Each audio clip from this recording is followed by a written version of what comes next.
സംസ്ഥാന സമ്മേളനത്തിന്റെ പ്രതിനിധി സമ്മേളനം നടന്ന പ്രധാന വേദിയിൽ നിന്ന് AK ബാലൻ പടിയിറങ്ങി താഴേക്ക് വരികയാണ്.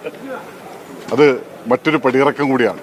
അതായത് പാർട്ടിയുടെ നേതൃസ്ഥാനങ്ങളിൽ നിന്ന് കൂടിയാണ് അദ്ദേഹം പടിയിറങ്ങുന്നത്.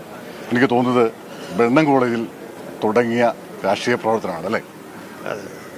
ഇപ്പോ എന്ത് തോന്നുന്നു ഇത്രയും വർഷത്തെ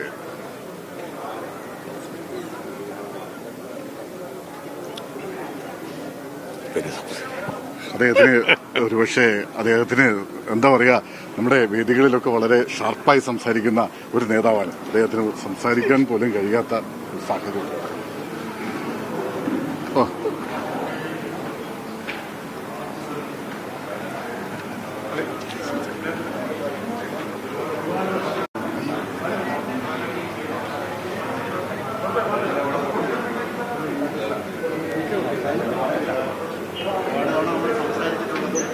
രാഷ്ട്രീയം പറഞ്ഞിട്ടുള്ളതുമാണ്. അല്പം വൈകാരികമായ ഒരു സമ്മേളനമാണല്ലേ യഥാർത്ഥത്തിൽ.